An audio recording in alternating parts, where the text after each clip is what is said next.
ఇదే నోవాటెల్లో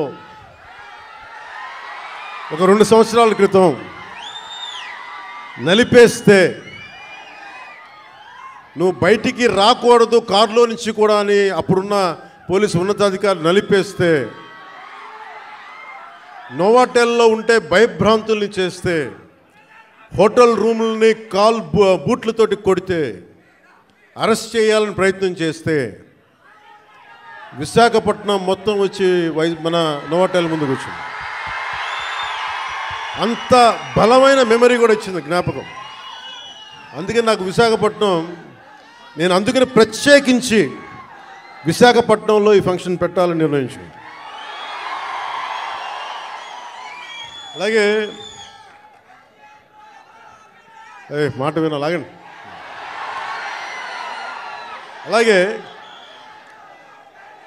మీకు తెలుసు, మనకి వకీల్ సాబ్ కానీ మిగతా ఏ హీరోస్ అయినా ఈరోజు ఉప ముఖ్యమంత్రిగా అంటే కూడా మీతోటి పవన్ కళ్యాణ్ అని మీకు ఇష్టమైన హీరోగానే మాట్లాడతాను ఈరోజు. అంటే అందరి హీరోల సినిమాలకి డబ్బులు 150 రూపాయలు 200 ఇస్తే, పవన్ కళ్యాణ్ స్పెషల్ ఏంటంటే 10 రూపాయలు 15 రూపాయల టికెట్ గత ప్రభుత్వంలో. అలాంటి పరిస్థితుల్లో కూడా భీమ్లా నాయక్ని ఘన విజయం చేసిన మీ అందరికీ ఈ రోజున సభాముఖంగా మీ అందరికీ ధన్యవాదాలు తెలియజేస్తున్నాను. యావత్తు తెలుగు ప్రజానీకానికి, ఆంధ్ర ప్రజానీకానికి, రాష్ట్రానికి. ఇలాంటి పరిస్థితుల్లో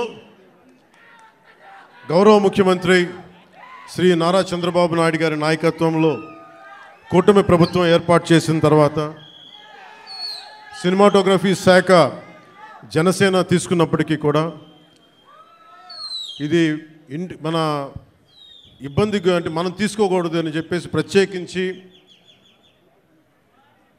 నేను గౌరవ ముఖ్యమంత్రి గారి ఆఫీస్కి పంపించాను. ఈ సినిమా టికెట్ రేట్ అందరికీ ఇచ్చినట్టుగానే ఇస్తే బాగుంటుంది, నిర్మాతలు నాకు చెప్పినప్పుడు నాకు సంబంధం లేదు, ఇది మీరు గౌరవ ముఖ్యమంత్రి శ్రీ చంద్రబాబు నాయుడు గారి టేబుల్ మీద పెట్టండి, ఆయన ఇస్తే తీసుకోండి, ఆయన ఎన్ని రూపాయలు ఇస్తే అని తీసుకోండి, అంతకుమించి ఉంటే